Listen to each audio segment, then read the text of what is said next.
Amados hermanos en Cristo, en el mensaje anterior hablamos de Abraham, uno de los personajes más destacados que menciona la Escritura, quien fue bendecido por tener una relación de plena confianza con Dios en todo tiempo. Abraham logró esta perfecta relación de confianza con Dios porque hizo exactamente lo que Dios le pedía que hiciera. Hermano, si su obediencia es perfecta, lo imposible para el ser humano se hará posible y experimentará en su propia vida y en toda circunstancia el extraordinario poder de Dios, que trasciende todo límite. Por eso, Dios reconoce como justos a aquellos que obedecen y guardan sus mandamientos. Hermanos, la obediencia es el requisito indispensable para que Dios lo considere justo. Ahora bien, tal vez se pregunte por qué. La primera parte de Romanos capítulo 10, verso 10 nos dice, porque con el corazón se cree para justicia. Es decir, en la medida en que cree en Dios y en el Señor Jesucristo, se esforzará por llegar a ser justo ante Dios. Si en verdad cree que Dios es su Padre y que el Señor Jesús llevó la cruz por sus pecados, podrá esforzarse al máximo para despojarse de todo pecado. En el grado en el que obedezca mandamientos, que le dicen lo que debe hacer y lo que no debe hacer, lo que debe guardar y lo que debe desechar, que están en los 66 libros de la Biblia, los que antes hacían lo malo, empezarán a hacer lo bueno. Y, al despojarse de toda esa naturaleza pecaminosa en su corazón, llegarán a ser justos para Dios. Tal como leemos en Santiago capítulo 2, verso 22. ¿No ves que la fe actuó juntamente con sus obras y que la fe se perfeccionó por las obras? Si obedece a Dios viviendo por sus mandamientos, su fe se hará perfecta y así alcanzará la medida de justicia para Dios. Hoy, en esta prédica titulada La obediencia, veremos por qué hay quienes no pueden obedecer la voluntad de Dios en ciertas circunstancias y la forma en la que podrá hacerlo de manera perfecta. Hermanos, en su vida diaria, día tras día, verá el grado en el que su obediencia determina el resultado. Por ejemplo, los padres desean que sus hijos crezcan bien y sean buenos, así que, con tal fin, los educan. Les enseñan a limpiar su dormitorio y hacer su cama, a cumplir con lo que prometen, a ser corteses y educados con los demás, etc. Todo esto con la esperanza que al crecer sean apreciados y elogiados por su buena educación. Los hijos que son buenos harán exactamente lo que sus padres les han enseñado, sin que tengan que repetírselo. Así los complacerán. Por el contrario, si desobedecen y se quejan y reclaman todo el tiempo, no habrá paz en el hogar y serán causa de dolor y angustia para sus padres. Igualmente, en el trabajo, hay cosas que el administrador o gerente espera de su personal. Los que ocupan un cargo directivo entrenarán y capacitarán a su personal con la esperanza de que su desempeño sea eficiente y así contribuyan al beneficio de la compañía. Por el contrario, si los empleados son ociosos, mal educados y poco dispuestos a mejorar, ¿cómo se sentiría el director? Lo mismo se da en la relación entre el pastor y los miembros de la iglesia. Un verdadero y fiel siervo del Señor sabrá la forma de guiar al rebaño al cielo. Ahora bien, si los hermanos se quejan diciendo que la vida cristiana es muy difícil y que es complicado vivir por la palabra y desobedecen, entonces no podrán ser salvos. Sin embargo, los que obedecen seguirán las enseñanzas de la palabra y Dios los bendecirá y responderá a sus peticiones. No creerán que vivir una vida de fe sea difícil y proseguirán su carrera hacia el eterno reino de los cielos. A ver, suponga que es padre de familia, jefe de una empresa o pastor de una iglesia. ¿Con quiénes se sentiría más a gusto? Lo estaría con los que han obedecido y han puesto en práctica con agrado lo que les ha enseñado. Deseará capacitarlos e impartirles más conocimiento. Con ellos deseará compartir más tiempo. Y si en algún momento enfrentan alguna dificultad, con gusto los ayudará. El mismo principio se aplica en la relación entre Dios y cada uno de nosotros. Por eso, no es extraño que Dios haya tenido y mantenido esa relación tan íntima con Abraham, quien siempre obedeció su palabra. Al obedecer los mandatos de Dios, Abraham se mantuvo firme en su fe, creyendo en la buena voluntad de Dios, sin dejar que su forma de pensar interfiriera en su obediencia. Así, pudo, en forma voluntaria, ofrecer en sacrificio a su único hijo, Isaac, a quien Abraham consideraba más valioso que su propia vida. Dios vio la fe y la obediencia de Abraham y le dijo en Génesis capítulo 22, verso 12, no extiendas tu mano sobre el muchacho, ni le hagas nada, porque ya conozco que temes a Dios, por cuanto no me rehusaste tu hijo. tu único. Es decir, Dios reconoció la acción de Abraham y lo consideró justo debido a su fe y lo bendijo. A diferencia de Abraham, Saúl, el primer rey de Israel, es ejemplo de alguien que repetidamente desobedeció a Dios. El pasaje bíblico de hoy, en 1 de Samuel capítulo 15, versos del 22 al 23, detalla el episodio cuando el profeta Samuel reprende severamente a Saúl. Y Samuel dijo: se complace Jehová tanto en los holocaustos y víctimas como en que se obedezca a las palabras de Jehová. Ciertamente el obedecer es mejor que los sacrificios y el prestar atención que la grosura de los carneros, porque como pecado de adivinación es la rebelión y como ídolos de idolatría la obstinación. Por cuanto tú desechaste la palabra de Jehová, Él también te ha desechado para que no seas rey. Ahora bien, ¿qué había pasado con Saúl? Dios le mandó destruir a los amalecitas y todo lo que tenían, incluyendo sus vacas, ovejas, camellos y asnos. En vez de hacerlo, el rey separó lo mejor del ganado. En ese momento, el profeta Samuel reprende a Saúl. No obstante, el rey, en vez de admitir su culpa, da excusas absurdas, culpando al pueblo. Y a pesar que había pecado contra Dios, Saúl le pide a Samuel que lo honre frente al pueblo. ¿Se imaginan lo insólito de esa petición? Luego que su corazón se fue entenebreciendo por la maldad, Saúl exteriorizó su arrogancia a tal punto que ni siquiera tenía temor de la palabra de Dios. Y Dios no tuvo otra alternativa que quitar del trono a Saúl. La pregunta es, ¿por qué desobedeció Saúl el mandato de Dios? Fue porque hizo lo que creyó que era correcto. Dios, repito, le mandó destruir a los amalecitas. Y Saúl salió con el ejército a sitiar la ciudad de Amalec. Retornó de la batalla triunfante. Así que debe haber pensado que había obedecido el mandato de Dios. Ahora bien, Dios le pidió a Saúl que acabara con Amalec y con todo lo que tenían. No le dijo que dejara con vida a su rey y al ganado que consideraba bueno.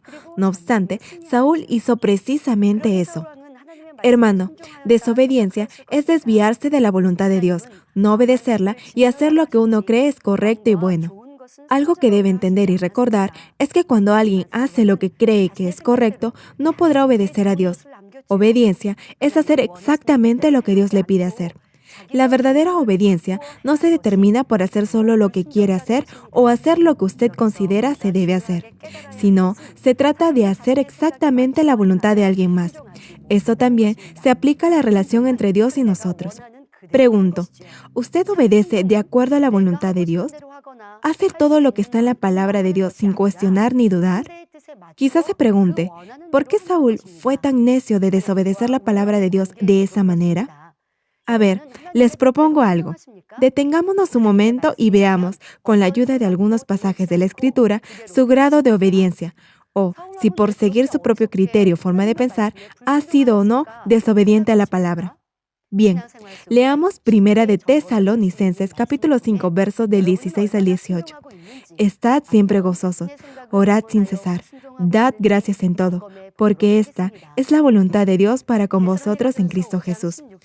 Este pasaje debe resultar familiar para todo cristiano. No obstante, que sea conocido no significa que todos lo obedezcan. Dios dice que siempre debe estar gozoso. Sin embargo, habrá momentos en los que le será imposible estarlo. Aun si procura no estar preocupado ni afligido por una situación familiar con su cónyuge o hijos, o por dificultades económicas o problemas en su negocio o trabajo, estará inquieto y nervioso. No obstante, la voluntad de Dios es que siempre esté gozoso, incluso al enfrentar esta clase de adversidades. Si tiene pensamientos carnales, no podrá obedecer la palabra de Dios.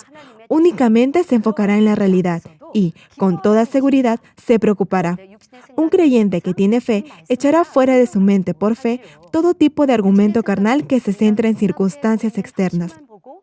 Recordará lo que el Señor dijo: no se preocupen por su vida, ni por qué comerán o qué beberán, ni con qué se vestirán. Miren las aves del cielo y observen cómo crecen los lirios en el campo. Dios, su Padre Celestial, ha prometido proveer de todo lo necesario a sus hijos, si le piden con fe. Así, por fe, echará fuera todo argumento carnal y orará. En la medida en que el Espíritu Santo lo llene con el gozo de su salvación, con la esperanza viva por llegar al cielo y le dé paz, podrá consagrarse a la oración. Y, si obedece la voluntad de Dios, todo temor desaparecerá y Dios responderá a sus oraciones. Sin embargo, los que no confían completamente en la palabra de Dios no podrán obedecer su palabra y vivirán una vida consumida por los temores, ansiedades y preocupaciones.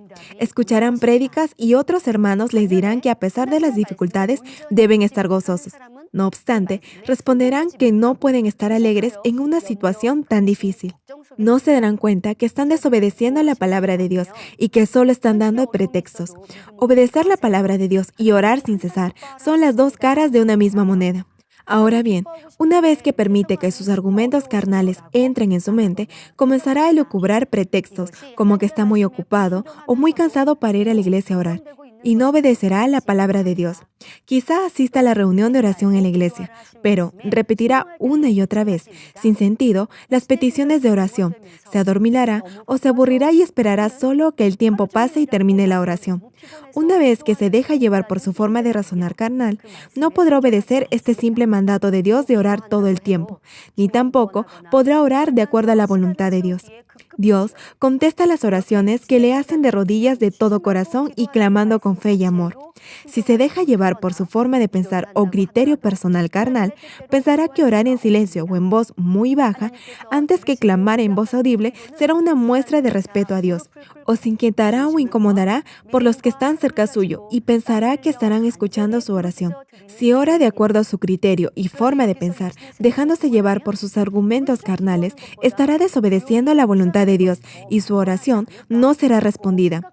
En resumen, son los argumentos y razonamientos carnales los que le impiden obedecer el mandamiento de Dios de dar gracias siempre en todo y por todo. Hermano, cuando todo va bien, cualquiera estará agradecido con Dios. Sin embargo, muchos cristianos, al enfrentar alguna contrariedad, les resulta difícil dar gracias a Dios. Si usted piensa de sí mismo que es pobre, que siempre se enferma y que su familia es un desastre, le digo algo, con esa clase de actitud le será imposible estar agradecido. No obstante, si ve toda circunstancia con ojos de fe, podrá hacerlo. Podrá dar gracias a Dios por todo y en todo tiempo. Sí se puede, hermanos. Y, con la ayuda del Espíritu Santo, hallará muchas otras cosas por las que podrá expresar su gratitud a Dios Padre. Si se fija en la realidad que lo rodea, autojustificará su actitud y no estará agradecido a Dios, enfocándose únicamente en la dificultad y dejándose dominar por la depresión y el estrés. Una pregunta. ¿Han examinado su nivel de obediencia a la luz de este breve versículo? Estad siempre gozosos, orad sin cesar, dad gracias en todo, porque esta es la voluntad de Dios para con vosotros en Cristo Jesús. En la medida en la que insiste en su forma de pensar o criterio propio, no podrá obedecer ningún versículo de los 66 libros de la Biblia. La palabra de Dios muy a menudo, o casi siempre, entra en total conflicto con su sentido común o razonamiento. Por ejemplo, el que se humilla será exaltado. Si desea ser el mayor, primero deberá servir a los demás. Si alguien lo golpea en la mejilla derecha, muéstrele también la otra. Si alguien le pide la túnica, dele también la capa. Si alguien, en contra de su voluntad, le obliga a cargar algo por 5 kilómetros, vaya con él 10. Ame a sus enemigos, etc. En la medida en que tenga un corazón egocéntrico, no podrá obedecer ninguno de esos mandamientos, tal como señala Romanos capítulo 8, verso 7. Por cuanto los designios de la carne son enemistad contra Dios, porque no se sujetan a la ley de Dios, ni tampoco pueden. Debido a sus pensamientos carnales, no podrá obedecer la palabra de Dios. Sin embargo, una vez que haya derribado todo argumento carnal, podrá obedecer la palabra de Dios. En este punto, debemos entender algo, y es que, debido a esa forma de pensar carnal, no podrá estar en armonía con los demás, ni tampoco podrá obedecer la voluntad de Dios. Su forma de pensar o su propio criterio impiden a muchos venir a la iglesia y guardar santo el día domingo para el Señor y dar el diezmo a Dios, que son los dos pilares o fundamentos incuestionables en su vida de fe. En otras palabras, esos argumentos carnales harán que se ocupe más en buscar excusas que en obedecer a Dios. Muchos de esos pensamientos carnales se originan en ese corazón egoísta que busca siempre su propia conveniencia. Y esta es la otra razón por la que algunos no pueden obedecer: un corazón egoísta. Es decir, su comportamiento y actitudes se determinan pensando en lo que van a obtener o recibirán a cambio. Si no sacan algo de provecho, dudan u obedecen obligados. Por eso, no pueden considerar el corazón de los demás y, si hacen algo, lo harán a la ligera y en forma descuidada y dirán que han obedecido. Si tiene un corazón egoísta, a pesar que escuche que Dios lo bendecirá si obedece su palabra, no lo podrá hacer. Por ejemplo, usted escucha una prédica de cómo ser prosperado financieramente. Si acciona de acuerdo al principio espiritual de la siembra y la cosecha, Dios lo bendecirá 30, 60 y 100 veces más de lo que ha sembrado. Es decir, para recibir prosperidad financiera, primero deberá reconocer la autoridad y soberanía de Dios, dándole el diezmo completo, desechando toda codicia y avaricia de su corazón y conduciéndose de forma honesta e íntegra en su vida. Entonces, Dios lo bendecirá. Ahora bien, incluso después de escuchar varias veces esta prédica, si todavía tiene en su corazón egoísmo y codicia por el dinero, pensará en todo lo que puede comprar o hacer con el dinero del diezmo. Por ejemplo, comprar ropa para sus hijos, pagar primero su deuda, salir a divertirse, etc. De ahí que no podrá obedecer esa palabra y no será bendecido. Hay un pasaje en el que el Señor elogia a una viuda pobre quien había dado como ofrenda a Dios 2 blancas, esto es, 2 monedas de cobre de muy poco valor.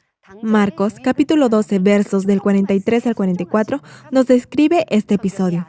Entonces, llamando a sus discípulos, les dijo: de cierto os digo que esta viuda pobre echó más que todos los que han echado en el arca, porque todos han echado de lo que les sobra, pero esta, de su pobreza, echó todo lo que tenía, todo su sustento. Si la viuda hubiese pensado en su situación y hubiese buscado su conveniencia o se hubiese fijado en su realidad, no hubiera hecho lo que hizo. Sin embargo, como obedeció lo que el Espíritu Santo le dijo, el Señor la encomió. Los testimonios de todos aquellos que han sido bendecidos tienen un común denominador. No importa lo difícil de la circunstancia, primero sembraron por fe y así sentaron la base para ser bendecidos. Aun si han tenido que enfrentar alguna pérdida, empezaron por cimentar una verdadera relación de confianza mutua con Dios, viviendo una vida de honestidad y fidelidad constantes. Al final, han dado testimonio de las bendiciones que han recibido. Y no estoy hablando solo de dinero. Si con la ayuda de la palabra de Dios se despoja de todo egoísmo y obedece completamente su voluntad, llegará a ser esa clase de siervo justo a quien Dios bendecirá sobreabundantemente. Tal vez se pregunte, ¿cómo se puede llegar a ser perfectamente obediente? Podrá lograrlo amando a Dios con todo su corazón. A fin de salvar a sus hijos del peligro, los padres a veces sacrifican su propia vida. Esto es producto de su amor por sus hijos. Con amor y por amor, incluso en una situación en la que podrían perder su propia vida, voluntariamente lo harán porque no tienen nada de egoísmo en su corazón. Vemos esto en el Señor Jesús, quien es nuestro verdadero y perfecto ejemplo de obediencia. En su inmenso amor por Dios, el Señor no tenía el más mínimo resto de ego. Como solo tenía el Padre en su corazón, jamás insistió en su propia opinión ni beneficio, y todo lo hacía conforme a la voluntad de Dios. Incluso durante su ministerio, el Señor hizo todo lo posible por dedicarse a la oración y buscar la voluntad de Dios. Obedeció en forma perfecta para que la palabra de Dios se cumpliera con precisión. Por ejemplo, en Zacarías capítulo 9, verso 9, hay una profecía del Señor entrando en Jerusalén, y dice: alégrate mucho, hija de Sión, da voces de júbilo, hija de Jerusalén. He aquí tu rey vendrá a ti, justo y salvador, humilde, y cabalgando sobre un asno, sobre un pollino, hijo de asna. Y el Señor hizo exactamente tal cual estaba escrito en la profecía. No es que hubiese preferido entrar en un caballo, en vez de en un pollino. El Señor, obedeciendo la voluntad de Dios, hizo exactamente lo que Dios le había mandado. Tampoco le fue difícil obedecer, ni lo hizo a regañadientes. En su amor por el Padre, el Señor se complacía en hacer lo que el Padre quería. Y con su muerte en la cruz, el Señor completó el perfecto plan de salvación de Dios Padre. Filipenses capítulo 2, verso 8 menciona que el Señor, obedeciendo a la voluntad de Dios, se humilló a sí mismo, haciéndose obediente hasta la muerte. Y, por esa perfecta obediencia, glorificó a Dios. Si obedece completamente a la voluntad de Dios, será bendecido en esta tierra y, asimismo, Dios le dará gloria en el reino de los cielos. Podemos ver cómo los discípulos del Señor experimentaron milagros en sus vidas cuando obedecieron la palabra del Señor. ¿Qué tal si vemos algunos casos? Un día, un recaudador de impuestos se acercó a Pedro y le dijo que el Señor Jesús ni él habían pagado los 2 dracmas que debían de impuesto. En ese momento, el Señor le dice a Pedro lo siguiente, en Mateo capítulo 17, verso 27. Ve al mar y echa el anzuelo, y el primer pez que saques, tómalo, y al abrirle la boca hallarás un estatero. Tómalo y dáselo por mí y por ti. Como Pedro creyó en la palabra del Señor y obedeció tal cual se lo pidió, pudo experimentar algo realmente maravilloso. Otro caso, a fin de preparar la Pascua, el Señor les da las siguientes indicaciones a sus discípulos que se detallan en Lucas capítulo 22, versos de 10 al 11. Les dijo, He aquí, al entrar en la ciudad, os saldrá al encuentro un hombre que lleva un cántaro de agua. Seguidle hasta la casa donde entrare, y decid al padre de familia de esa casa. El maestro te dice, ¿dónde está el aposento donde he de comer la Pascua con mis discípulos? Hermanos, ¿ustedes creen que, en ese instante, los discípulos usaron su sentido común o razonamiento lógico? ¿O acaso le preguntaron al Señor si ya había reservado el lugar para ellos? No. El Señor tan solo les dijo que verían a un hombre llevando un cántaro de agua. Sin dudar ni preguntar, hicieron exactamente lo que el Señor les pidió. Y el verso 13 nos narra lo que sucedió y dice, fueron, pues, y hallaron como les había dicho, y prepararon la Pascua. Como confiaron en la palabra del Señor y obedecieron exactamente tal como se los dijo, experimentaron el poder del Señor y fueron bendecidos. Incluso en su vida diaria, si confía en la palabra de Dios y la obedece, los problemas y dificultades que se le presenten se resolverán y lo que parecía imposible de solucionar se hará posible. Hermanos, todos anhelamos que este todopoderoso Dios esté siempre con nosotros. No obstante, a fin de vivenciar su poder, es necesario que muestre estos hechos de perfecta obediencia. Con esto concluyo. Amados hermanos, hoy hemos visto que debido a los pensamientos carnales y al corazón egoísta, no podrá obedecer a Dios. Si ama a Dios con todo su corazón, se esforzará por cultivar esa perfecta obediencia. Así podrá obedecer lo que, en forma natural, le parecerá imposible obedecer y, a través de esta experiencia, llegará a conocer en forma vívida a este Dios, cuyo poder trasciende el pensamiento del ser humano. Si Dios está de su lado, todo problema en su vida hallará solución y podrá, por su testimonio, servir en la extensión de su reino. Esta clase de obediencia hará prosperar su alma y todo otro aspecto en su vida. Oro en el nombre del Señor Jesucristo para que, al cultivar esta verdadera obediencia, lleguen a ser verdaderos hijos que agradan a Dios.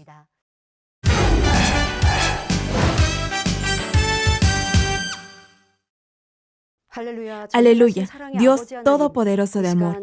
Pon tu mano sobre todos los televidentes de enlace que están recibiendo por fe esta oración y manifiesta tu poder que trasciende el tiempo y el espacio en todos tus hijos alrededor del mundo. Dales la fe para que puedan creer con todo su corazón y echen fuera todo pensamiento negativo y toda duda. Quita de ellos todas sus cargas y sufrimientos. Que toda herida, dolor y jaqueca desaparezcan. Quema con el fuego del Espíritu Santo, desde la cabeza a los pies, cada coyuntura, órgano interno, nervio, tejido y célula. Ordeno, en el nombre de Jesucristo, al diablo y a Satanás, a toda enfermedad, virus y bacteria, fuera. Que la luz de tu Espíritu venga. Quema con el fuego del Espíritu Santo toda enfermedad terminal y endémica, toda enfermedad contagiosa, resfriado, gripe, influenza, tos y fiebre, fuera. Padre, te ruego que protejas a tus hijos de toda bacteria y virus y de todo tipo de accidente. Sana todo tipo de cáncer, incluyendo cáncer al estómago, a la próstata, al pulmón, al hígado, al colon, al útero, al intestino, cáncer de mama y toda enfermedad como el SIDA, leucemia, apoplejía cerebral, presión arterial alta y baja, enfermedades cardiovasculares y pulmonares, enfermedades de la piel e inflamación, toda polio, parálisis, derrame cerebral, artritis, artritis y hernia, fuera. Sana toda clase de dolor de espalda, lumbago, hernia a los discos, jaqueca y toda clase de neuralgia, fatiga y enfermedad a la tiroides, epilepsia, autismo, depresión, neurosis, bipolaridad y todo tipo de enfermedades mentales, fuera. Que toda parte paralizada del cuerpo recobre su movimiento, que los cojos y tullidos se levanten y caminen. Restaura la vista de los que no pueden ver bien. Sana toda miopía, glaucoma y toda afección ocular, que los ciegos vean, los sordos oigan y los mudos hablen. Restaura los huesos fracturados y sana toda quemadura. Limpia y libera a los que son adictos a alguna droga, narcótico o sustancia tóxica. Regenera los nervios, tejidos y células muertas, que los muertos vuelvan a la vida. Bendice con hijos a los que no pueden concebir. Ordeno en el nombre de Jesucristo al diablo y a Satanás y a toda potestad del aire y toda fuerza del mal, fuera.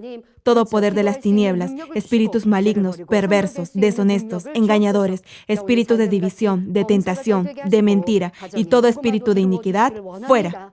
Ato a toda fuerza de la oscuridad y de maldad, y que la luz de tu espíritu descienda sobre tus hijos.